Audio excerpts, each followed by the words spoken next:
I was I was wondering, like, if you knew the time difference, because last night you were telling me that we'll do like 1 o'clock, because if I do 12, I'll barely be getting up. Yeah, And I'm I like, did. wait a minute. I said they're 3 hours ahead. If he's barely Yeah, getting up at freaking 3 o'clock in the afternoon, something's wrong. but you didn't question it. You just figured, yeah, Kyle probably is. Huh? Yeah. Yeah. You must have a late night. No, not. Yeah. Man, I'm just that stupid. I should know. I mean, these are things I like. The premiere of Ink Master would always not the premiere, but the show would have its result on the East Coast, and then people in California would bitch if they were on Twitter and be like, "Oh, I don't. It's a spoiler alert. You gotta tell people." And I should have Yeah. known. I'm just not with it. But oh well, we bounce around a little bit. You had prior engagements, anyways, at that time it seemed, and this might work out perfectly. You got dinner arrangements, so we got to get it. Bam, we got to get it one shot, one and done. Yeah, let's do it. One and done, son. Uh, and I don't know what there is to talk about with you. I do actually. I know a lot to talk about with my friend Ceeze. But with the Ink Master, you got anything on your chest you want to, or anything you want to set straight for people? You got any feelings or animosity left over from the show?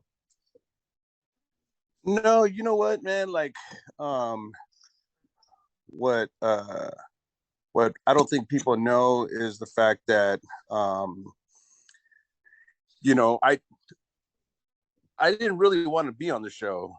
When they called me, I actually told them that I didn't want to be on the show. I told them no. Um, They and hounded you for a minute. Am I wrong? I feel like I recommended you. I feel like Clint recommended you. Weren't there several Ink Masters, even prior to me and after me, recommending that you be on the show and recommending you to the producers so they would contact you? yeah, it was it was also James Vaughn, because I remember doing the Biloxi convention, and I was beside James Vaughn. Great Um, place to be, and, especially in right. Biloxi. Was that was Nooch's show down there? Probably, is that right? No, it was actually Matt's show. Okay.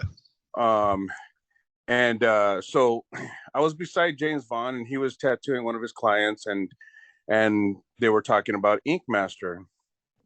And at that point, season 5 was, I think, ending, or maybe it was still on or whatnot. But I said, I go, hey, James, I got a question, man. He said, what's that? And I said, why has there been 5 seasons and not one Mexican has been on that show? And he was just like, oh, shoot, you're right. You didn't say And then, because Ollie's racist. You didn't say that. yeah, yeah. I mean, later found that out, but, but yeah. So then after that, like, it was like a week later when I got the call from Ink Master, and they were saying that they had heard a lot about me, and they wanted to know if I'd like to be on the show, that they would want me on the show. And I actually told them no, man. I said, no, I don't want to be on your show. It's just a bunch of drama, and I'm not about the drama. And of course, Right, but at the same time, you're already bitching on one aspect that you're not having any ethnic representation inside of the casting, right? say that again. You broke up. I'm sorry. Oh, you're not having any ethnic representation in the casting. So on one hand, you're kind of complaining about it, and it's almost your obligation now to take them up on their offer, right? Yeah, well, I still didn't want to do it just because I wasn't about the drama, even though I had mentioned, like, why isn't there a Mexican on the show? Um, Yeah, starting I actually drama. didn't. Maybe you're more It about was that just drama. it was just a question. It was just a question that I was asking James, and but You I know, had no idea that they were going to call me. You know what I mean? So they ended up calling me. I told them no, and they were like, all right, well, we'll try you next season and this and that. And I said, that's cool. And I got off the phone with them, but then I called Mama and I told her what happened.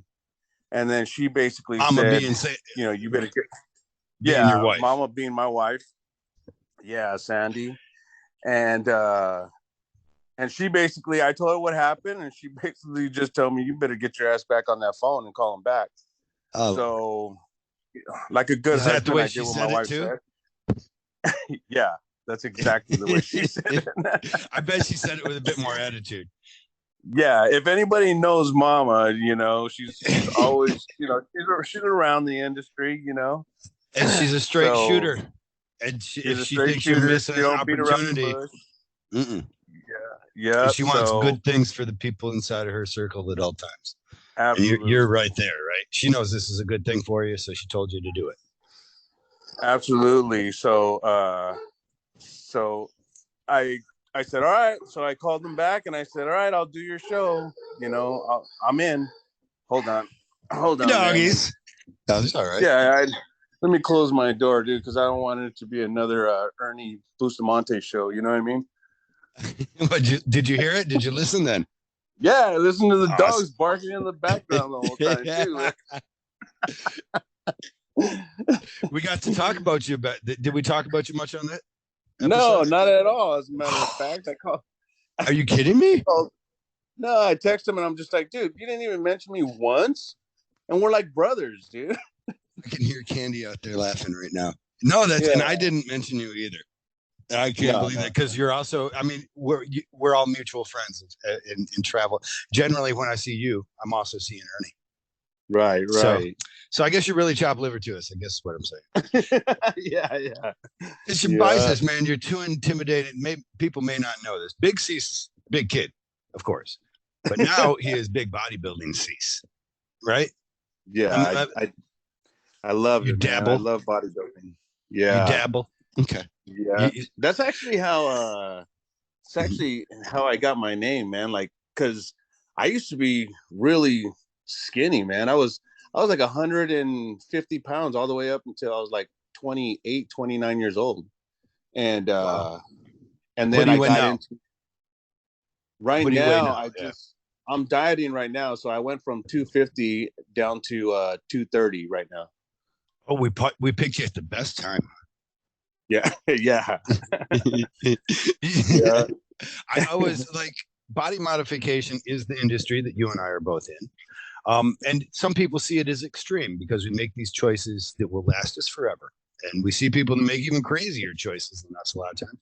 However, I find bodybuilding to be a far more extreme modification to one's body because it is so constant. I was working on some change or aspect, and the diet. Like I do a tattoo, I get a tattoo, that's there, done. What was it? 2 hours, 6 hours, whatever. Yeah. You're dieting all day. You're going from 250, you're trying to get down to what, 215, 205? So I'm trying to get down right now to about 220 to 215. And this isn't like you've got a bunch of fat that you're trying to lose. This is like not easy to lose. You're walking the tightrope in between losing muscle mass or losing fat, right? Yeah, absolutely. And that's the tough part, man. I mean, you know, it's like right now I'm just dieting. So there's dieting and then there's prepping. Prepping is like prepping for a show. So usually I do that like a few months before the show. I plan on competing next year, so I'll start prepping like after my birthday in December. Yeah. So right now it's just dieting. So I'm not as strict. You know, it's maybe like a 80-20 where I'm dieting 80% of the time and then 20 I'm enjoying myself, you know. 20% enjoyment. But does that also mean then there's a time when it's like 95% unenjoyment or dieting? But I saw that as the opposite of enjoyment also when you put it on that spectrum, right? Dieting is, and then there's also enjoying yourself. That then also means that dieting means it is not enjoying yourself. How much? You gotta be strict, man. You know what I mean? It's not fun. It really isn't. It really isn't fun, man. But you look hot as hell, man. I put pictures of you up. I stand behind it when I'm stripping for my wife. I just got the cutout in my head, and and then I come out from behind after the lights are turned on. No, before anybody thinks you're too great for what you're doing, because you're actually getting some accolades too. You're doing really good, aren't you? I'm doing pretty good, man. It's been a blessing, man. It's a struggle, but one thing, Kyle, man, is that I got boys. I got 3 boys, and I've always taught them since they were little that you set yourself a goal and you do whatever it takes to complete your goal. And honestly, man, my first competition that I did in bodybuilding, I basically set myself a goal, and as hard as it was, and as many times as I wanted to quit, I just kept on thinking about what I would teach my boys. So that's what kept me going and not quitting. You know what I mean? Because I had to prove, like, I got to stand by my word. What I told my boys, this is what I got to do. If I quit, then what am I telling my boys? You know what I mean? That you can quit before you reach your goal. So what is your goal? So that was my goal to compete, and I made it. I ended up competing, and I got first place in my age category and stuff like that. But in your age category, that's the part I wanted to get to. Yeah, you basically just waited until the playing field was leveled out, and you're like, these guys ain't competing no more. Those guys been running so much testosterone that they can't be keeping up with me no more. They're dilapidated old jalopies, broken down with broken knees in the gym, walking around on stilts. And now I can come in just waiting. Yeah, you would think, man, but nah, everybody who's doing that competition, they're looking good, man. So you're in California. That's different too, ain't it?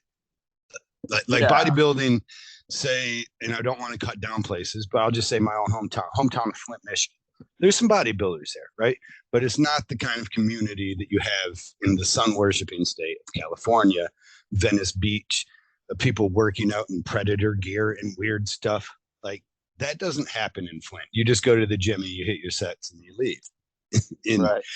It's a culture out there. And so the competition level is also higher, right? Yeah, absolutely, man. So I did come in first place in my age category, but which is 40 and over.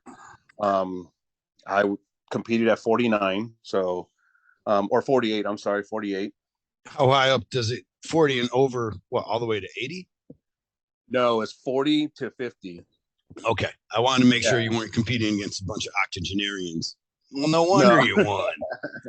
Guy pulls himself out of his wheelchair and is like trying to stand pose. This is my double bicep. But then I also competed in open, which open is all ages, and I came in 5th place. So, competing against a 23-year-old and a 25-year-old and 30-year-old, wow, half your age. Yeah, and I came in 5th place. Out of that's really good. 50 guys. So that takes all the steam out of my cutting you down. Yeah.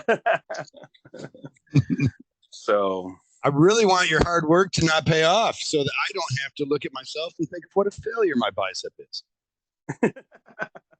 That's not true. That's not true, brother. I'm really excited because obviously it's been a part of your life. I got to work out with you when we went out to Orange County there. We were working out at the UFC gym. You gave me a couple of the ground rules. Number one, it embarrassed you when I put nickels on that thing. You're like, you walked by me. I put some 5 pounds on the weight. I hope everybody take 5 pounds and add it to the weight. And he's like, whoa. He starts looking around like, are people watching? He walks by and kind of knocks it on the floor. Doesn't carry it to the rack. Just drops it on the floor. Like, get that thing out of here. Quick. Somebody might have seen that, Kyle. Man, you can't be putting nickels on that. Another rule was, I had hit 13 reps in most things. Yeah. And that comes from a time in your life. Is that comes from what? Noreño? Am I wrong about that? No, it's just a hood thing, like a Mexican hood thing, where it's always 13, Is it because that's one more? Most people were doing 8 to 12. in rep range, right? And so Yeah, are you just yeah, being like, no, we do one more? yeah. We do one more. We do 13. You Have you know. have you ever watched Spinal Tap, the movie This Is Spinal Tap about the heavy metal band? No, I never seen that. It matters nothing to you then, but for those at home, you'll know when he turns the volume up to 11. He's got an amp and he's like goes to 11. He's like, look at this, it's all I want in the world. It goes to 11. The guy's like, yeah, it's awesome. Or could you just make 10 louder? I was like, no, it goes to 11. He's like, yeah, I see that, but it could just make 10. Anyways, couldn't you just, make 10 your 12th rep slower? That don't work. Yeah, no. And I don't. And honestly, man, I don't even. When I was training for the competition, I learned a whole different way of working out too, man. So You're not back in the going for day, I was 13s into anymore? like no. Now my rep range is anywhere from 15 to 20. So Oh, really? That high? I learned that higher reps builds muscle. Um, you know, higher reps, less weight builds muscle. More weight, less reps builds strength. I don't care Okay. about being strong. I care about looking good. You know what I mean? You're doing that. You certainly look like what? I don't know, 8 to 15 balloons tied together. Everywhere you look, there's a bulge. Uh-oh, that sounded Thanks, dirty. man. Yeah. Thanks. Yeah, I appreciate that. But I'm kind of glad to hear because I laughed at when you did tell me the rep range that we were going for. That was a little chuckle to me. It's like, oh yeah, Yeah, one yeah. plus one more. Okay, right on. Because that is, but now you're going higher. I always thought some people was like, I thought Ronnie Coleman and others like him always said lower rep ranges builds more mass because it builds more strength. Yeah. Now I mean, builds more strength, which look at how many look at how much weight that guy was, and look at how damaged he is now too. You know what I mean? Yeah. So it's like it puts a lot of strain on the joints and the bones. And You watched that no, documentary? Or you yeah, just see him around? yeah, Yeah, yeah. It it's was so horrible, crazy man. to see somebody that you would imagine could be so strong and he's still doing squats and he's like he gets off his like walker things and he wraps his knees up and does squats. Like, Yeah, maybe it's time for an elliptical. No, yeah, right. maybe a gazelle. It worked wonders for Tony Little after he had the accident. But yeah, But yeah, so do you find it safer than it's a at those higher reps? lifestyle. Yeah, everything is safer, man. And you burn more calories too, and that's the key too. Like you want to everything that you do in working out, you want to make sure that you're getting some fat burning out of it and muscle building. So when you do higher reps, you're burning more calories doing that. Are you doing timed reps too, where you time the time it takes to get your set over? No, no. I do everything like really at a slow pace. I'm not trying to freaking, be in a race and see how fast I can, get 4 sets of 15 in, it's just even the music that I listen to when I work out, it's slow music. I listen to oldies or country or classic rock or something like that, just because But I that's need what it to be slow. when do you listen to anything else? Yeah, exactly. Okay. We came back from, man, I had a blast. It seems so long ago. It was. David was such a little guy. We had such a blast out there Yeah. in California, and we got treated to a serenade too in your kitchen. You and your friends made a doo-wop group impromptu and started singing My Girl or something. Do you remember that? Oh yeah, that's right, dude. My Girl. Yeah. We used to do that Anyways, all the time, man. Yeah. Not anymore. No, man. Everybody's so busy now, man. And we all don't even get together as much as we used to back then. Everything changed a bit. How do you get more busy as you guys get closer to retirement? Oh, I'm never gonna retire. No. No. What about? I will tattoo until I can't tattoo anymore, man. What about when the machine can do your job? Yeah, we would have to figure something else out, man. Because you're gonna John Henry that machine. You're gonna stand there next to it and be like, "I will tattoo the fuck out of this fucking tattoo." Show you no machine. Yeah. When machines can do tattoos, I'm gonna go into cover up. I say it all the time. I say it with every person that comes on, but because people are gonna get what they want, and they don't know how to build a tattoo. Right. Yeah. And they'll look at some awesome design. They're like, I like it. Now, where are we going to put my uncle's name? Can we hide it in a leaf? Why do you need your uncle's name? Yeah. You knew your uncle's name. Tell them. Tell them about it when they're looking. Oh, that's a beautiful image. I really liked it. Yeah. My uncle inspired it. His name is bam, done. I feel that tattoos should start the conversation for you. They don't need to be the conversation. Right. Right. Yeah. Like people want everything said, and when they look at the image, they feel it. They're like, there it is. Now, if we could just do that thing that they say to never do, a picture's worth 1,000 words. Could we just put 1,000 words on that picture? Just cover up all that pretty stuff we got going on. Yeah, right.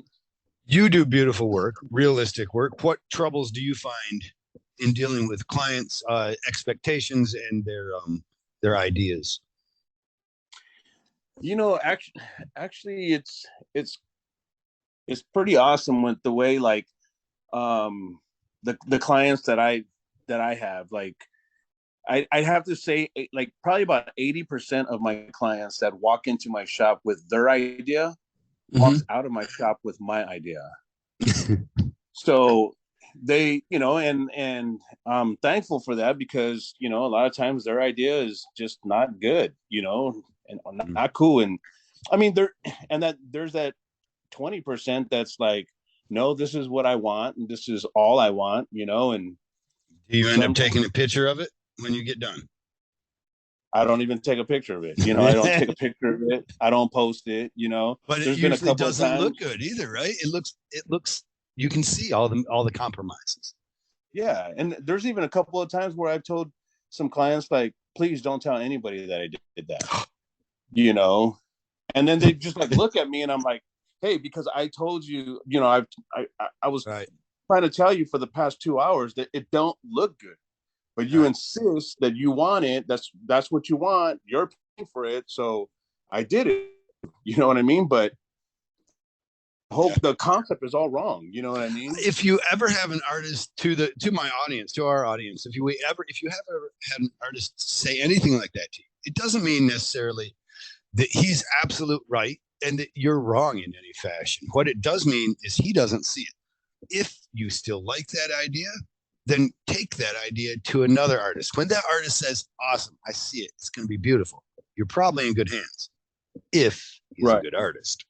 If he's just a shitty artist and he's like, yeah, I see it, that guy down the road didn't like it, he's an idiot, I'll take your money, then you're going to get fucked. But yeah, and on that, it doesn't mean that you can't get tattooed by the person that even said, hey, this is a bad idea. Get the tattoo that you guys come up with, and then move on. Get your other idea by the person who understands it, sees it. You can. That I've ever been. I've done that before too, with where I've had a client come in and, they're just not budging on, on my idea for them. They really want what they came in with, which is probably somebody else's tattoo that they want tattooed on them. And then, there's been times where I even give it to one of my other artists. I'm just like, hey, so-and-so can do that for you, man, and then they end up going with my other artist, but I'll just pass it on, dude. You ever have it where you take the, and you say, listen, get that one later, buy my other artist. I'm going to do this one now on you. Yeah. well, how about this? How about we do this? But I try to explain to my clients that, look, it's your tattoo, you're paying for it, it's going on your body, but at the same time, it's my tattoo because it represents me. When people look at your tattoo, I want them to be, amazed, like, damn, who did your tattoo? Not, oh shoot, who did your tattoo? You know what I mean? Yeah, or not even ask. Yeah, I said, so your tattoo represents me, man. Like I want everybody to see your tattoo, and I want all your friends and family to try to, to get a hold of me and get tattooed, not run away from me. That's what's kept you in the business, probably, right? That's what's made you so prolific and sought after. Yeah, absolutely, man. And I don't beat around the bush either, man. Like I'm pretty straightforward when it comes to my clients, dude. Like I'll tell them that that's a stupid idea. How long does it take you to tell them it's a stupid idea? Like, do you ever cut? Mm-hmm. Sometimes it don't take long. Sometimes it don't take long at all, man. They're explaining the idea to me, and we're like 2 minutes into the conversation, and I'm already shaking my head no. And right. Then they just look at me, and they're just like, no. And I'm like, no, that ain't gonna look good. You don't want a realistic religious picture with Chinese, lettering on the bottom. You know what I mean? Like that don't go. That doesn't look good. Yeah, maybe Sanskrit or something, right? Greek. Yeah, or some nice cursive or something, Yeah. But there is a Candy notes on my. She gives me critiques on my customer service, and she notes that oftentimes when they got a bad idea, I'll like she analogy she made like this. She says, imagine that they have this pitcher, right, of Kool-Aid, and they've been pouring Kool-Aid into it over the years, and just thinking about how good it's going to taste when they get it, and then they come to the person that's going to help them drink that Kool-Aid, and they like start pouring it into the cup, and that person's like, whoa, oh, no. Okay. And that's kind of what I do, I guess. They start telling me, I'm like, yeah, it's dumb, stupid. All right, check it out. And she's like, but the thing is, Kyle, they still got a full pitcher, And she noted that we had a silent artist. I don't know if you met him, a kid named Ray. And he's just so quiet. And he had this way to manipulate his clients into getting a better tattoo without saying a word almost. They would begin pouring out their pitcher, and they would empty it. They would shake it dry, like what the hell? And they would look at him, and the whole time he's just letting it fall on the ground. He's like, yeah. And then eventually they would have to break the silence almost and be like, so well, what do you think? And be like, and then he would just show them something cool. And he would say, exactly, I think this is cool. And it worked. Yeah, exactly. Yep. But so I don't know. I ask you because I struggle sometimes with it's so to hear the tattoo idea is almost painful because you're thinking about having to do it and you already know what it's going to look like. And it's like they can see the wince on your face. And it's just it's not helping. Yeah. How far in advance are you booked? I'm only booked out like a couple months. So that's not bad. And that's what conventions and that does that make it so you're more mobile, able to agile? And even if I too booked up, I'll start going in on my days off, man, and just take care of clients, dude. I don't want clients waiting forever to get tattooed. You know what I mean? Do you stop your books at any time so that you can just focus on those people getting tattooed in those couple of months? Yeah, if I have to, if I start booking too far out, then like I said, I'll start working on my days off, and then if it's still too much, then I'll close books. But sorry, I think you went out on me. I don't know if I heard all that, so you probably just made you repeat the same thing. Yeah, I'll close my books if I get too far out, and I'm already I'm scheduling my days off too, because I'll work on my days off if I have to, man, just so I can take care of clients and they're not having to wait too long. Now I think I've made you say it 3 times. All right. I'm terrible at this job. I shouldn't. Someone needs to stop me. Let's talk about something about Stinkmaster. Your opinion of going on there, though, afterwards. Has it been helpful? Or is it, some people actually tell me it was not helpful for me. Yeah. So, back to that, like, I didn't want to do it. I ended up doing it. And it was a great experience, man. I'm glad that my wife is my wife, and and she's my biggest fan and my biggest supporter, and for her to have me do it was like the best, one of the best decisions I made, that she made for me, I should say, Yep.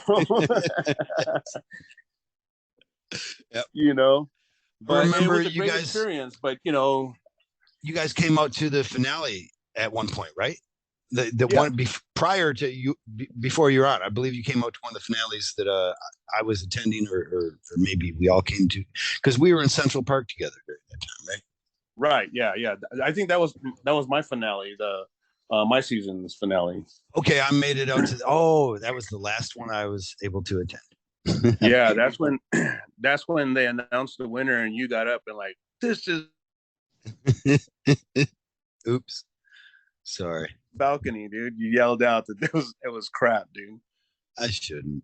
Oh well, but it was bullshit. That? I do, because do you remember why too? Because they were like, we're gonna open this up for Twitter voting now, and they didn't show the tattoo, but for like maybe a second. They're like, right. Twitter, go vote right now, and you're like, this is all bullshit, right? This is the most bullshit of the bullshit, because obviously Twitter's not voting based on the tattoos being performed. They're based on the tattoos and the show that they have watched prior.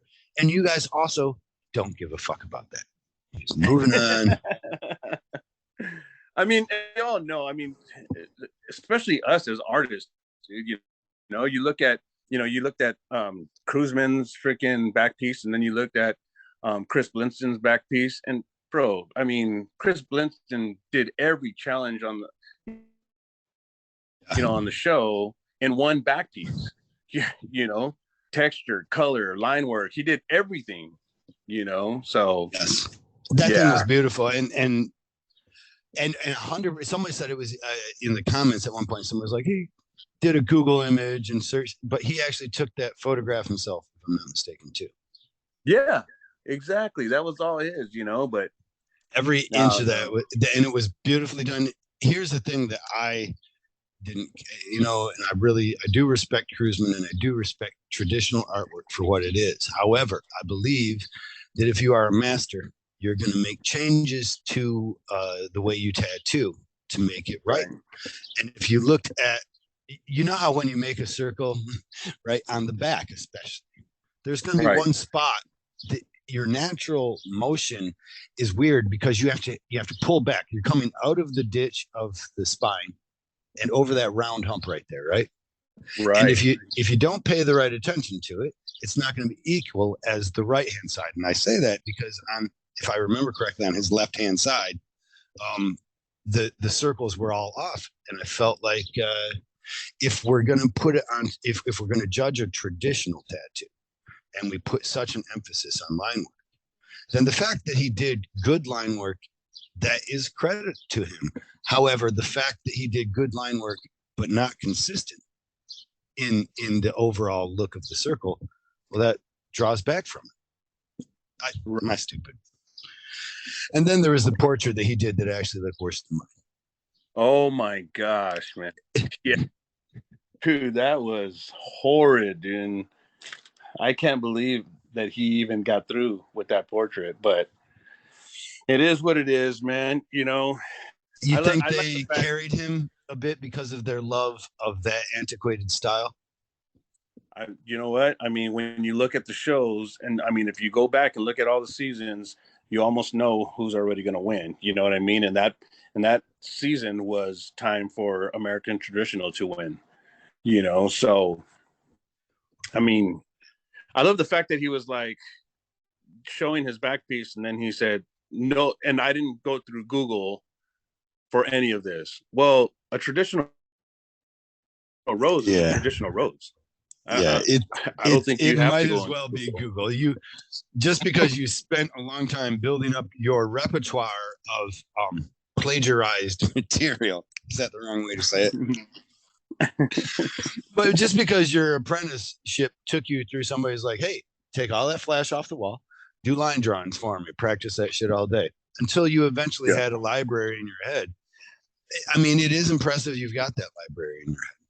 But I don't find it any more impressive than your ability to completely step outside of the realm of tattooing and the realm of drawing and take up photography, lighting, and different elements, and then incorporate all of those things into one piece as Blinston did. Right, exactly. But man, so I think that wasn't even what I was bitching about on stage. I think I was bitching about wasn't it Chris? Not me. What is his last name? Who is the third person they had on stage there? Oh, Matt. Matt. Yes. Matt O'Ball or something like that. Yep. They didn't allow, when they were making that judgment for Twitter, they were just like, and you kind of knew that he was already getting the short end of the stick by the way the story was. His storyline wasn't as dynamic or whatever, and his character wasn't as character, you know. Blinston's in overalls, like a fucking farmer. Yeah. They got stinky thumbs from putting him under his armpits and saying, well, yeah, the way I see it is, and then and then you got the traditional character who was more of a character too. So I don't know. I felt like he was about to get screwed anyways, and then they didn't allow Twitter to really see his work. Right. It was beautiful too, and I would have had a hard time judging him as a loser against Kruzman as well, but maybe I just don't have as much of respect for that artwork. But those circles were all off on that one side for me, and to me that glared at me from judges that always put such a high quality on those things to overlook that because, well, for whatever reason, I imagined that it was because. Right. But so much of my complaining, any of your complaining with it, you were actually there. You would have picked Blinston as well. Oh yeah, by far. I would have picked Blinston, man. I mean, like I said, he used every challenge that we did on the show. He used that and that one back piece, which shows that he's a master, you know. So, you know, I don't know. I thought we as realistic artists, I say we, I shouldn't anymore. I don't really do as much realism. You're a realistic artist. You know the challenges that is to do. You understand that it is said against realistic artists often that they can't do a line to save their lives. And that is something that they've used to cut down or to limit the progress of realistic artists on the show prior. They'll say, it just comes down to if you can't do fundamentals, you can't be an ink master. And okay, I'm going to accept that. But now, if that is true, then also, since an ink master is supposed to be the encompass of all these things, then it would easily also be true that if you cannot do a proper portrait, you don't get to be an ink master. You just don't get to. Which, how do you call how do you call yourself an ink master when you can't even do a portrait? I don't know. Now I'll have to have him on to defend himself. Yeah. I did talk with him that night. I mean, and like he showed me his portrait. And like you said too, I mean, there's no hard feelings towards Kruzman. I like Kruzman. He's cool. I think he's a talented artist. You know what I mean? I mean, I don't want anybody to get there like I can't stand Kruzman or, no, it's not that at all. It's just, the game is the game. You know what I mean? And you can't win the game if you're not freaking playing by the rules and not being able to do it, So, and you would like the rules to be applied across all equally, right? So, like, if that's the rule of the fundamentals, then that should also be the rules of realism. Right. Yeah, exactly. And the rules of of Ink Master, like I got voted off because I didn't fulfill the challenge, but yet I can remember that Cruzman refused to do the challenge, you know, and still got passed on to the next episode. Oh, I wasn't. What You know what I mean? happened there? That's the one where we had to use the body. We had to do a tattoo. I did a Buddha, and my Buddha's belly button was the canvas's belly button. Okay. So it had to incorporate the tattoo and the body together. Right. So Cruzman's canvas, she wanted a female face, like on the back of her neck, and then her hair was the tattoo's hair. You know what I mean? Yeah. And Cruzman thought that was the stupidest thing ever, that he wasn't going to do it. It could look really weird. Would you think you would have been able to do it or pull it off? I would have talked the client into doing it somewhere else or doing something else. You know what I mean? Like, but nevertheless, he didn't do the challenge. You know what I mean? He set the challenge out, or did he do something else on it? No, he ended up just doing the full hair and everything on the tattoo. And, you know, when it came to the critique, he said that, no, I'm not going to do that. I'm not going to put a tattoo like that on a client, you know, so I'm not doing the challenge. He even said, if you guys want to send me home, but I'm not doing that challenge. It's clearly stated he didn't want to do the challenge, and he didn't do the challenge, so they passed him on. But then how many times has somebody had that happen where they say, send me home, and they're like, no, don't tell us what to do, tattoo baby, David Cruzman. yeah, exactly. You know, we're not done with you. Yeah, that's weird. Oh well, but we're not bitter. It is what it is. No, not at all, man. Honestly, you know. And then what has the show done for me? The only thing that it's done for me, man, is it's got me to travel all over the place, because, you know, I started getting conventions hitting me up and wanting me to do their show.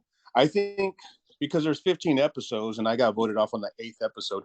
So I was blessed enough to be there long enough for people to, you know, to know who I am and, you know, recognize my work and stuff like that. And they all were inviting me to all these conventions, you know, with, you know, all expenses paid.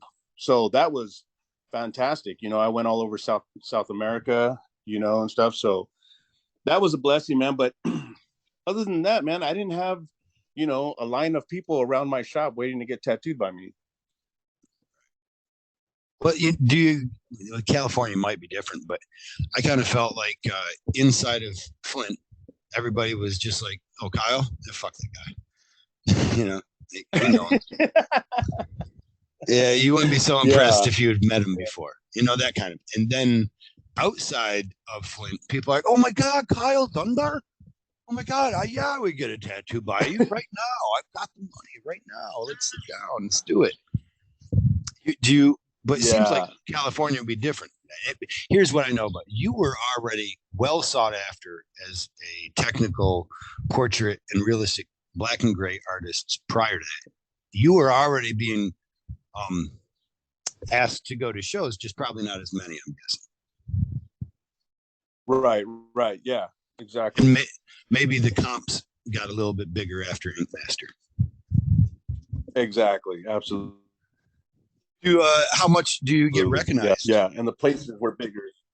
Yeah, and then being recognized too, you know, like being at the airport and people coming up to me and, you know, hey, you're Big Ceeze, you know, and we voted for you. You got burned and this and that. I'm like, yeah, I know. Taking anybody ever tell you you're an asshole or anything?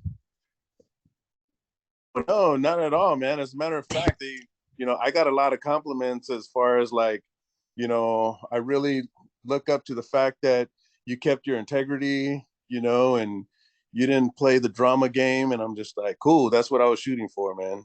Mm-hmm. So do you feel, since you're concerned at one point about ethnic representation of some sort for your own ethnicity inside of there, which, and this, I shouldn't make it sound like it's so like, I gotta have my people represent, but moreover, that there's a huge contribution to tattoo industry from Mexican and Latino culture. So Did you feel like you were able to represent that the way you wanted to then without the drama? That's actually what I was shooting for, and I hope that that's the impression I gave. Mhm. Um, without being, because I'm sure they wanted the crazy Mexican that's going to get crazy and get all hood on people. You know what I mean? I don't know. I mean, I'm just Yeah, assuming that that's probably what they wanted, because they're into the drama stuff. it could have been And good. yeah, and I just wasn't playing into it. I think the I think the only part that I did was when we were talking crap to what's his name? The other David, the one with the handlebars. Oh, David Clark. Yeah, David Clark. When we were talking to him about him like defending one of the other artists, and hey guys, take it easy on him. I think he was like defending one of the artists, telling the judges to take it easy on him. It's not cool.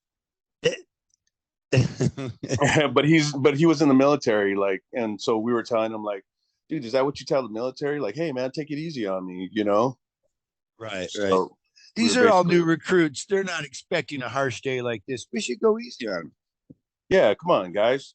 You know what I mean? Be them. nice. you know So that was the only drama that they were able to stir up. I do want Lakote, right? Locote. yeah. Yep.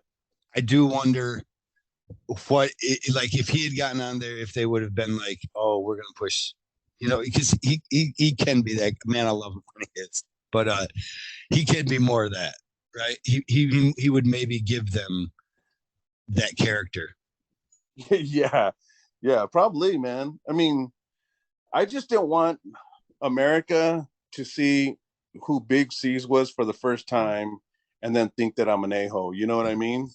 No, yeah, we got to get to know you before you reveal the truth about Yeah. Like if I was to go back on the show now, yourself. now I'll play the game because now everybody knows who I am. Everybody's seen season 6, so You they think know you that. would have you would play along with the drama a bit more?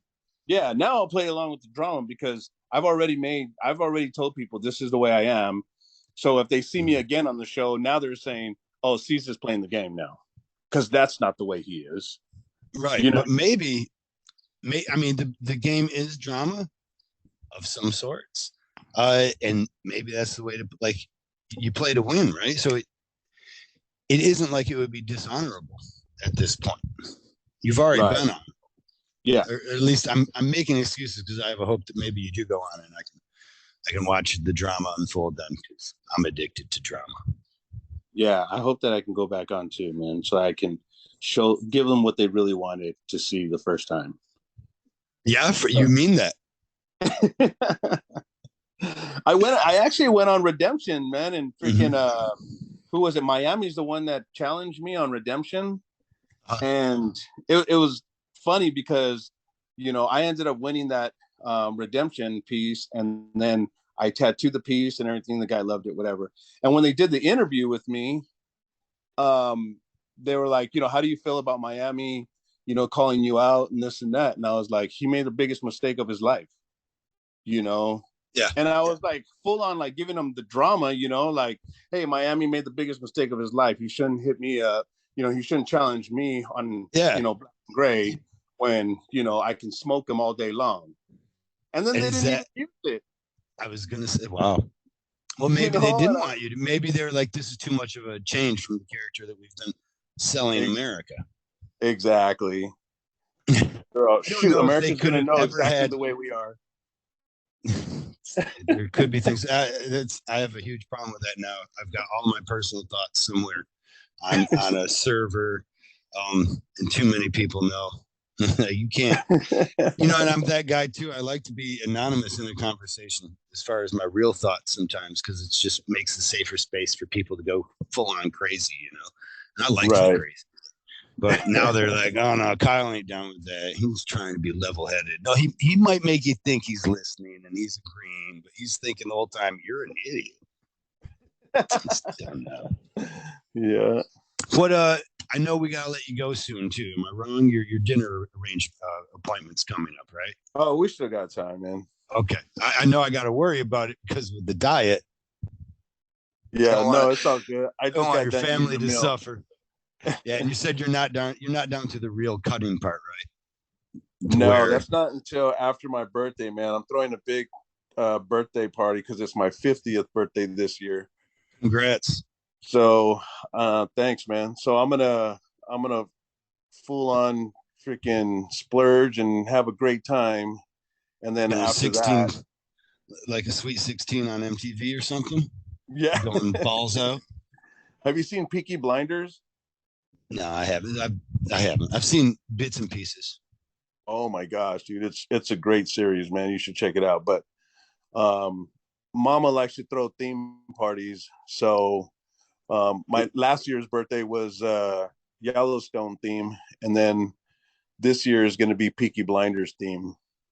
I don't. I have a hard time seeing it. Do they have pompadours and Peaky Blinders at all? I don't think they do. They all got No, like it's bangs and sweaty hair. no, it's yeah, it's 1920s freaking gangsters. That gonna So, work with you? oh yeah, That's gonna be the yeah. first time I would have ever. I would definitely want to see pictures. Oh, Do you? have you seen pictures of our Yellowstone party? No, I haven't. Dude, I What do gotta you send you even do for pictures. Yellowstone? I mean, you just spit water at people, or is that yeah? Do you just spit water at people all day or something? So I'm a yellow, dicer. so Yellowstone is another TV show series. Oh Uh, yes, with Kurt, yeah, with Kevin Costner.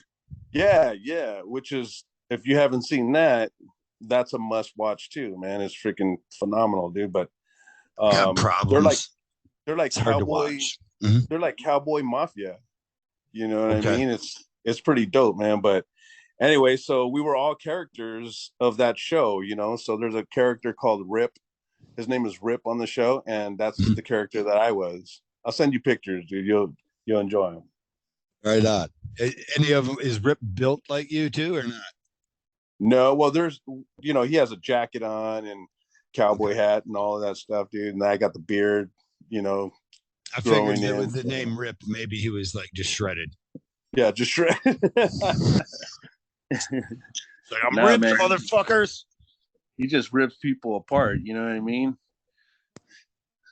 Okay, yeah, I can imagine. I don't know what it is with my viewing habits, but I don't view so much fantasy or type stuff anymore. It's all really boring and drama stuff. Like I like that show Married at First Sight. Yeah, Have you seen that then? Oh, yeah. good. I'm not the only person. Do you like it? No, I No, think it's pretty interesting, dude. I love it. The hubris of some people. I just want to see them all fail. My viewing, like, and there's so much of that. Like, my viewing habits are that I feel like I tune in to watch people with hubris and pride and arrogance fail, and that's the thing I enjoy the most. It's really Yeah. sad. It's a sad. Really, it points to a failure of a human being. You know, oh, you really got to feel better than people, huh, Kyle? This is the way you do it. Well, you sit at home on a couch, eating bonbons, watching other people's misery, not dealing with your own. Yeah, it's my daughter, man. My daughter, you know, hers and my relationship is a lot closer than hers and her mom's. So, like I'm the one that's going, or I used to be the one going to get mani pedis with her, and her and I would sit and watch shows like that, and The Bachelor and The Bachelorette. It's Yes. just it's just a thing that I just did with my daughter. You know what I mean? Yeah. It's awesome. It Yeah, actually it's cute. Disgustingly yeah. cute. Everything about you's kind of not everything. But when I think about disgustingly cute, give me the disgustingly cute story of you and Sandy meeting. Oh, and how we met? Well, yeah, it's how you're met, but also your courtship, I guess. Because man, you're a suave mofo. Like you put together one of the best ever heartfelt. When I proposed to my wife, we just got done boning. I rolled over. And I'm like, let's get married. I know if I meant it. It's just, I was high at that time. But you've made plans in a shadow box. Explain. Yeah, so I mean, we just I did her first tattoo. We were both going through a divorce, and I did her first tattoo. And while I had already given her a price for her tattoo. So when I was tattooing her, she said, I know that it's taking you longer than you had anticipated. Is it going to be more than what you quoted me? And I said, yeah, it's going to be $100 more. So she said, okay, no worries. I'll send it out to you, or I'll give it to you. One of her workers was my client. So she's like, I'll give it to her to give to you or whatnot. We'll figure it out. Anyway, she ended up, um, I told her, well, when will you have it? And I'll just come and get it from you. And she told me a day. So on my way over there, I called her up to let her know that I was on my way to get it. And I said, do you want to just have lunch? And she said, sure. So we had about a 2-hour lunch, man. And in that time, we basically, put Getting out it on, off. yeah, we put on the table like everything that we were going through. Everything that I was going through in my life and everything that she was going through. So by the time the lunch ended, we knew everything about each other. And then she pulls out her purse and she pulls out $100 bill and she says, oh yeah, I owe you $100 bill. And I told her, I don't want your money. I just used that just to see you again. And she was just like, no, I owe you $100. So I'll tell you what I'm going to do. So then she grabbed $1 out of her purse and she said, I'm going to give you this dollar. I'm going to give you $1 for every time we meet until my $100 is paid up. And I was See, like, I'm oh, getting shoot. fucking goosebumps now. So Stop it. Go yeah, on. so after that, I was just like, oh shoot, she got me, But then I was like, Uh-huh. hey, I got something better. I said, why don't we do this? Before you give me the dollar, on one side of the dollar, I'll write where we met and how I felt that day, and then on the other side, you'll write the same thing, and then I'll take the dollar. So she's like, okay, So that's what we did. 100 times you guys met up then in a year or less than a year? Yeah, I think it was like 4 months. That's a See, yeah, lot it of was like, seeing each other too. yeah, I mean, we saw each other like It's like almost every every day. day. Okay. Yeah.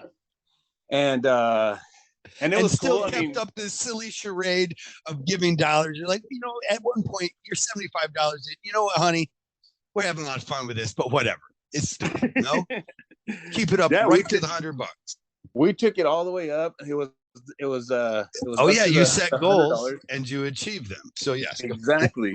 So on the 100th date, I called her up and I said, hey, pack a overnight bag and a nice dress. And I took her out to Hollywood and I got a suite out in Hollywood. And then I took her to dinner and at a really fancy, nice restaurant. And we had dinner and everything. And then after the dinner, then she pulled out her last dollar and we both wrote on it. And then after we wrote on it, then I pulled out of my pocket all $99 and we sat there and just reminisced on all of our dates, all of our 100 dates. So now the $100 sits in a shadow box above our bed. And it's been almost 13 years that we've been together now. do you guys have them displayed with your favorite ones being able to be seen from the shadow box? No, they're just all folded in the shadow box. Right on. Yeah, with pictures of us and stuff like that from when we first got together. Cute. You got to scrapbook it someday. Yeah, yeah. And then It is. and then on May 12th, we just celebrated our 10-year anniversary of being married, and we made the whole theme of our party $100 bill. So it Everybody was came pretty cool, dressed as man. $100 bills. No, everybody was dressed nice, but we just had $100 bills like all over the tables. Like, I bought like the fake $100 bills from Amazon, threw them Right. all over the table, all over the floor. Like Did you get one of them money shooting machines? yeah, we got one of those, and we had Good like one man. of those. Good on you. Yeah, with photo booths, we had a photo booth and stuff like that. So everything was like $100 bills. And then when we gave our speeches and stuff like that, then I told everybody the story of our $100 story. And Did then you tell the story, or the two of you tell the story? I told the story. I always tell the story better. She always cuts it too short, or You she think forgets I things. listened to the two of you tell the story once, and maybe you headed it all up. But honestly, I mean, you just told a real good story. But for my listeners, just know my experience hearing this story for the first time was a little better because she would correct him sometimes, just a little. Because Well, Mama's she not wants to wrong, add is her she? first, dude. Yeah, and she knows when you're getting it wrong. She's not Yeah, wrong, right? She's never wrong. And so she'll yeah, be like, like this, and yeah. the two of you guys really cute. Let's talk about the character that you could have been on Ink Master, because if you can talk about this, you've had a past that wasn't always the happiest. Do you mind talking about any of that? How it led you to where you're at? Oh, not at all, man. Like it was interesting too, man, because all of us that have to be on Ink Masters, we have to go through a psych evaluation, make It was sure your we're not crazy, it you was your know. first one or not? So yeah, that was my first one. Okay, good. Um, Some people are just like, oh, this thing again. yeah.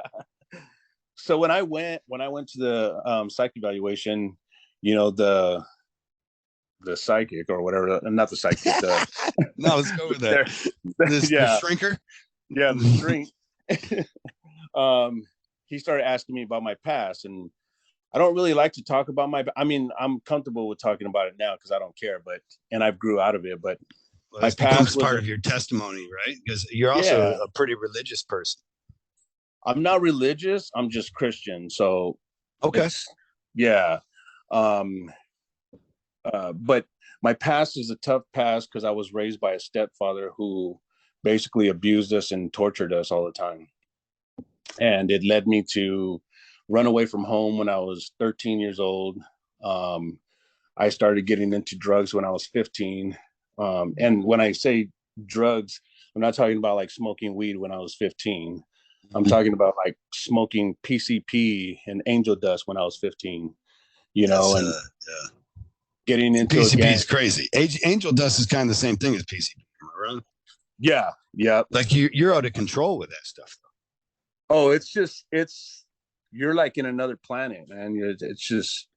It's a horrible drug, man. But I mean, Did you? I Is was, that what you liked about it? Was that it was kind of like I'm not in control. no, honestly, man, I would always do it with friends. I was the type that, um, I would do all the drugs with friends, but when I didn't do it and I saw the way people acted on it, then that's when I would stop doing it because I was like, shit, I act like that. And then I Right. won't do it anymore. You know what I mean? So, Mhm. um, but yeah, so I got into gangs. I got into a gang. I got, into drugs. I OD'd on coke when I was 17. Um, and that was the One last night. time.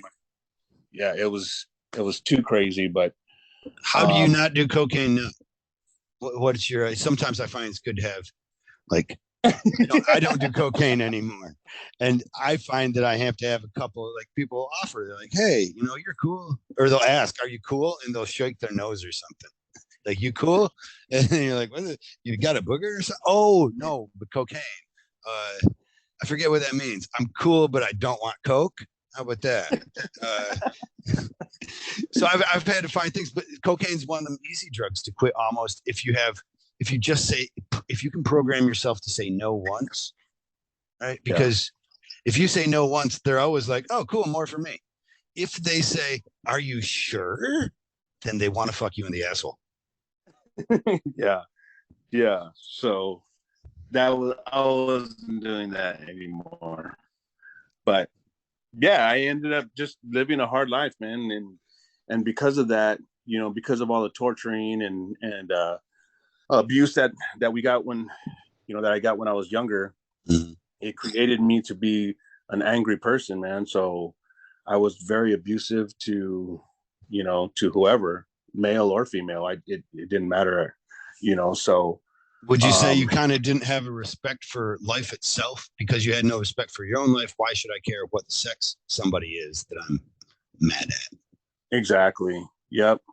Yep. It was just all the hurt and anger, man, that I just took it out on anybody. I even, I have two younger brothers, man, and I taught them the same thing, like don't have emotions for people because it's easier to hurt them, and and that's what I taught my brothers, man. And then they ended up getting into gangs, and they're still into it. But um, I just I decided one time. You know what's interesting is that I would always go from job to job. I never had a steady job, but so I was always jumping from job to job. And every time I went into an interview, they would in the interview they would always tell me, "Where do you see yourself in 5 to 10 years?"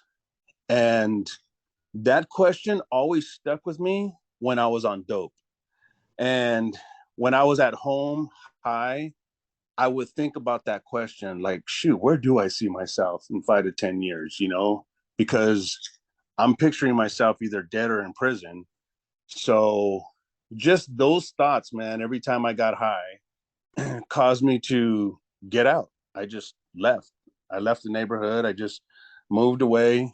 And I had I had a little boy at that time, and I didn't want him to, my grandfather was a gang member. My dad was a gang member. I was a gang member. I didn't want my son to be a gang member. So at some time you got to break the circle. You know what I mean? So I did. I just moved out to somewhere else, man, and raised my son. And now, he doesn't even know what it's like to be in a gang or anything like that, or be around gang members. But and then Which after is that, that's a testament. I mean, that's accomplished. That's goal done. Yeah. Right? Yeah. And and so after that, I was still a bad person. I still, would treat, the girl that I was with like mean. And You told me that, and I know that really gets to you a lot, because that's one thing that you kept talking, that you mentioned, like that is so different from how you view life now, as your necessity to care for and provide for those people weaker than you. Absolutely, man. Absolutely. And so it just so happened that I came to a realization one morning, and that I have to change my life. I don't like the person that I am. And I need a change. So I ended up going to a Christian church, man, and I was listening to the pastor give his service. And for the first time in my life, man, I've always been Catholic or raised Catholic, so I didn't know what the hell they were saying in those churches. But right. But now I'm in a Christian church, and I'm like, wow, I can speaking language. Yeah, he's in English, and and then he gave the invitation to go up and receive Christ in your life. And he said that there was some music that was going to play, and and if you want to change your life, come up to the altar, we'll pray for you, whatnot. And my stomach started burning, man, but I was like, oh, maybe it's just because I'm hungry and it's early in the morning. But yeah, and then I just ignored it, and then after the music stopped, the pastor said, we're going to wait just a little bit longer, because I know that there's somebody out there that wants to change his life. And as soon as he said that, man, my whole body started burning. And I was like, wow, this is a feeling I've never felt before. So, of course, I ended up stepping out and going up and receiving making an altar call. Right. Yeah. Just going up to the altar, man, and receiving God in my life.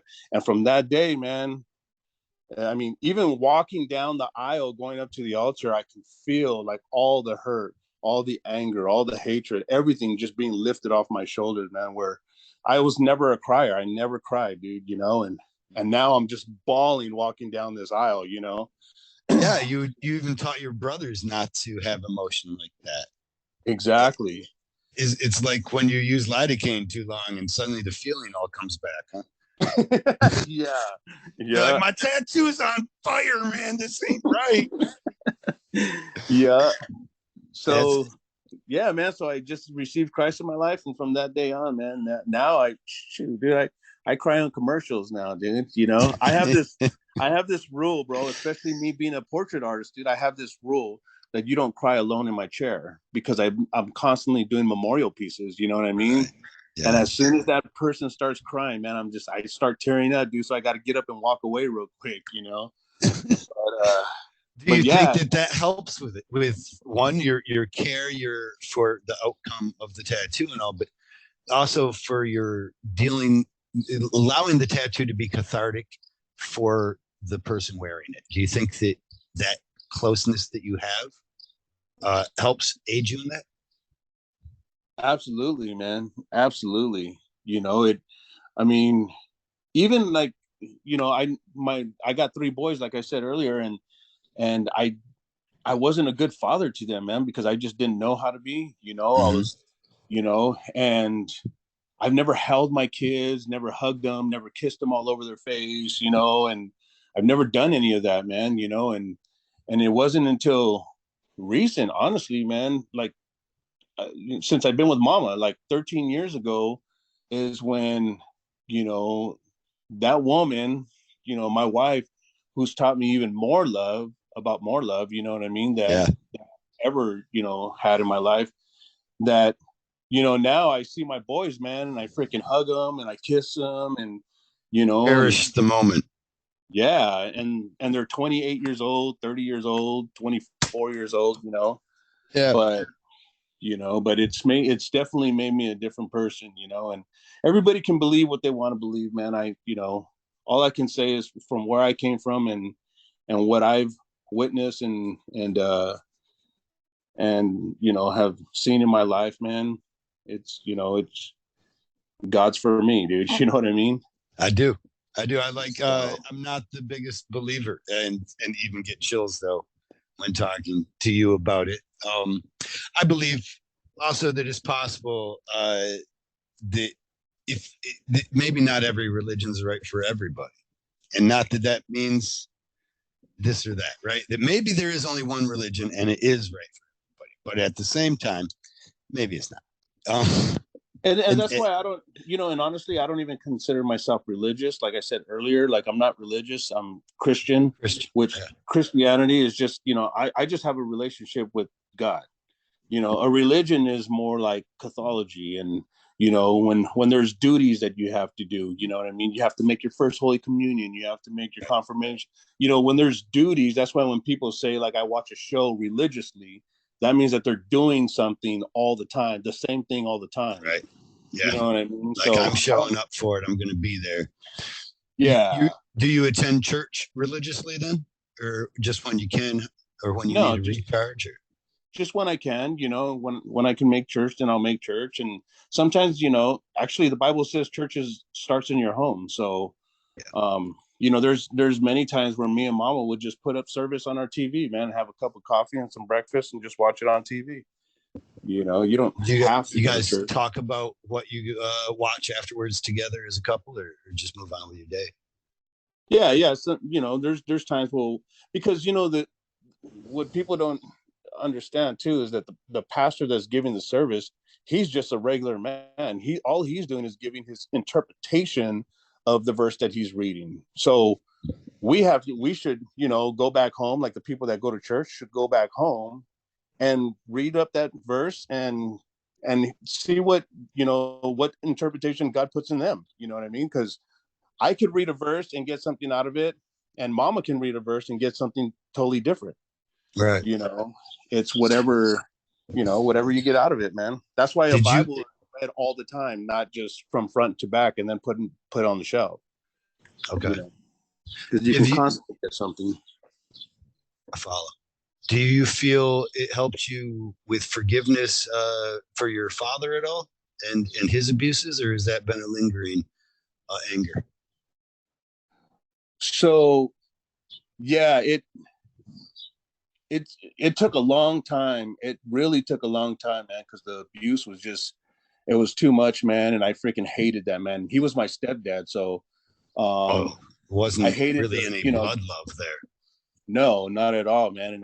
And I knew as I was, growing up, like that was the whole reason why he was treating me that way, because I wasn't his, and Right. with, you know, and What a just small, weak person to be, to hurt people littler and younger than yourself for such I mean that reasoning of, well, you're not my child. Like, it's such a lame, I'm sorry, it's weak.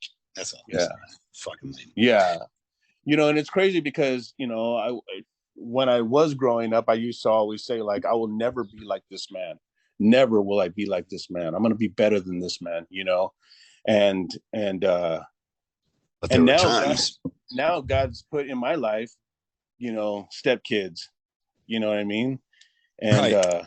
you To know, really have the opportunity to be true to your word. right. And as a matter of fact, when I told you earlier that I was in the courthouse, is Mhm. because I'm adopting one of the kids, So, Awesome. I didn't you want know, to ask because you'd never know how court's going to go. Maybe you'll tell me if you want it, but that's why I couldn't talk to you earlier today with our schedule yeah, not meeting up. I'm glad to hear that. So you're adopting one of your stepchildren? yeah. So my daughter, which is mama's daughter, Mm-hmm. and I basically she, didn't have a relationship with her biological father since she was 11. So I've been her father ever since. And on Father's Day, her gift to me was adoption papers. Are you tearing up right now, motherfucker? No, man, I'm not crying. Yes, you are. I love it. Nah. It's very touching. No, it it is. It is really. is and what I don't know. It's so awesome. It, I guess honestly, stepfather. Maybe it's why even have a desire to forgive him, except that it helps you. Maybe did you find forgiveness for your mother then for being with such a terrible human being through your I Christianity? Mhm. we had a lot of resentment towards my mom too for allowing it to happen to us, Right. but I forgave her, and I learned about forgiveness too, being Christian. Like there's two types of Christian. There's two types of forgiveness. Okay. One type is forgiving for yourself, and that's I forgive him for myself so that I don't carry all this anger and burden with me. You know, Right. Yeah. and then there's forgiveness for him. And the only way I would ever forgive him is if he came up to me and said, I am completely and genuinely sorry for everything that I've done and the way I've treated you. And then I Right. would forgive him for him. You know what I Exactly. mean? So But at you've this already. point, because that For, man's already dead, so at this point, I just forgive him for me, just so Mhm. I'm not holding that burden and that anger anymore, you Right. know.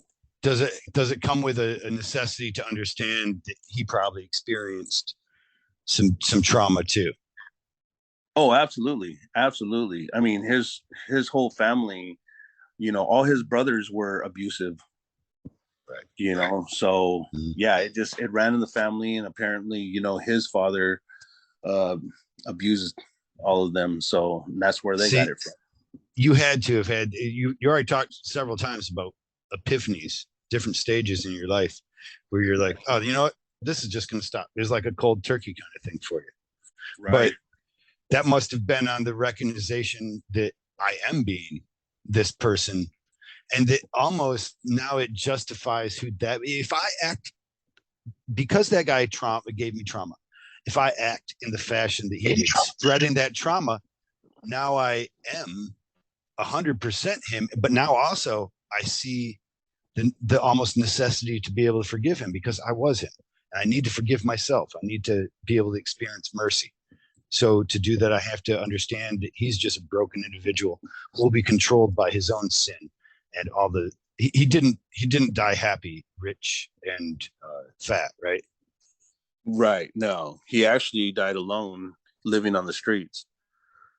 That So, it's the progress of sin. If you're a Christian, if you're a believer of it, which I'm maybe more a believer of the Bible than as a one of Christ, I guess. But if you're a believer in it, then you know that sin has its own destructive power. You don't need to help it out. It will lead to the same place. If it is sin, you can tell by its fruit. mhm, It will destroy the person and the people around it. absolutely. Romans 6:28. What did I just? Is that some scripture shit that I just come out with too? I mean, Yeah, I it's knew it called. was a thought in there. I just Yeah, Romans 6:28 says the wages of sin is death. but the gift So, of God is eternal life through Jesus Christ, our Lord and Savior. oh my gosh, you're making Hey, me proud, Kyle. I was dude, but I'm not a believer, dude. I was brought up into it. I cannot. You also know this from the Bible. If you are brought up in it, you will not depart far from it. I think it's more that you can't depart far from it, and not that it's always a bad thing. My biggest anger about Christianity is not Christ at all, but more the Christians. Them damn Christians. They're like ICP, you know. Or ICP and Christ are like, ICP is just fine. It's the juggalos that give them such a bad reputation. It's their followers. But you got to remember, I mean, it's like us saying that, I can't stand all the pit bulls because a few of the pit bulls attack. Yeah, you know what I mean. It's a bigoted thought that will be. You know what I mean. Mm-hmm. It's wrong to have those ignorant. Where it will lead to a wrong thought. You will be wrong if you use bigoted thinking in any case. And that is true of Christians as well. Was it one? I like that some of the best pastors I've ever attended their church, whatnot, they say, hey, or they have said, this building is a beautiful place. It's only on Sunday morning does it get dirtied and sullied. Yeah. When all the people come in, including myself, and we sully this place up. Until then, it's full of God. But the people are dirty. It's similar to the phrase that a kid told me, and it was, maybe it's not that similar, but I thought it was genius. The kid asked me if my dog bit, and it was actually a rhetorical question. I didn't realize, because I was like, no, he doesn't. And he's like, he's got teeth. Like, yeah, I guess he does bite his food. You're right. You got me. You caught me in kind of a lie. I had a blast, brother. I think I've stayed too long and said too much. I haven't. You know what's happening right now? My son and we got to go in the little break that we had when you're at the courthouse. We paddle boarded down to the trampoline they just put in at the beach and the place we live. And, shoot, nice. We jumped around out there, and there was a couple of kids that showed up, and David's homeschooled, and he's lived an amazing life, but most of it has not been with people his own age. Right. Yeah. So 2 kids show up his age, and they start playing around, and I got to kind of like slowly back away and see if my son can ease into the social dynamics going on. And when I saw that he was comfortable enough, I was like, hey, I think I'm going to head back. I'm getting kind of bored. Are you cool? You're old enough to stay, so I could give him the props. I'm an adult, bro. And he was like, yeah, I'm going to stay. That's cool. So that happened. And then during this conversation, I've become worried. Now, I don't know. Maybe they're down there throwing mud at him. I don't know. He's down there crying. They're being mean to me, Dad. Not that I can help. Right. What do you do? But with that, man, love talking with you. Love it, man. I love you guys. You guys are like Candy and I, in my opinion, in some fashion, to where you're a couple. I have a blast talking with you. And while I was getting the story from you, I know you tell it better, but I was like, we're missing a part. Yeah. we might have to have Sandy on here. She works in the industry as well. Yeah, man. She's actually a marketing manager, social media person, and she does all kinds of stuff, man, for Tetzel, right? For Big Critical. Company. Yeah. So, and she's also, was there a tattoo machine that she was affiliated with or not? Well, anything that Tatzel sells, she has to be the one to make sure that it gets out there. It's, blasted on social media, because she's into the marketing stuff. So, and she's also the one that, says you're sponsored or you're not sponsored. So, so be her friend. Yes. Get to know. So yeah, we might have to have the 2 of you guys back on together. So I can really let my audience experience the joy of Ceeze and Sandy. Oh yeah, for sure, man. She'd love that. You're one of those couples that like one is synonymous without the, with the other. I've stayed too long. I've obviously said too much. Candy is giving me the sign. But I love you, brother, and we look forward to talking with you again. All right, brother. We love you guys too, man. You guys are awesome, bro. Later.